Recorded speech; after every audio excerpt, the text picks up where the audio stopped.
Il n'y a pas une seule maison dans le camp de Jénine qui n'ait pas été touchée par des balles.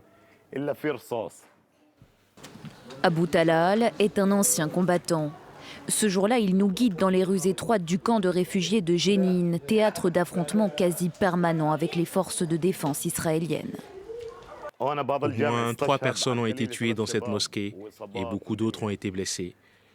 Les occupants l'ont frappé avec des drones et peut-être aussi avec un missile tiré d'un hélicoptère Apache.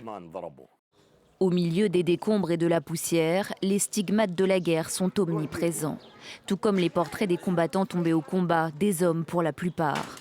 Depuis le début de la guerre à Gaza, les combats en Cisjordanie occupée se sont multipliés.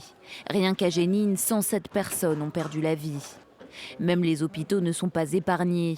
Le 30 janvier, les caméras de vidéosurveillance de l'hôpital Ibn Sina enregistrent l'arrivée d'un commando israélien dans l'enceinte de l'établissement. Leur cible, 2 frères, membres de la brigade de Jénine.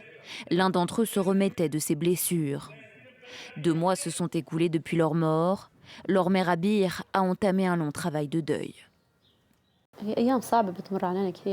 Ce sont des jours difficiles. Avant tout, mes garçons me manquent. Mais, grâce à Dieu, chaque fois que nous perdons un fils, nous en mettons 100 autres au monde. Cela nous permet d'être patients et résistants. Grâce à Dieu, la Palestine nous donne beaucoup d'enfants. Les 2 fils d'Abir sont enterrés dans un nouveau cimetière presque entièrement rempli de victimes des derniers combats. Les hommes et les femmes prêts à mourir sont encore nombreux à Jénine, tout comme les mères éplorées qui n'ont plus grand-chose à espérer.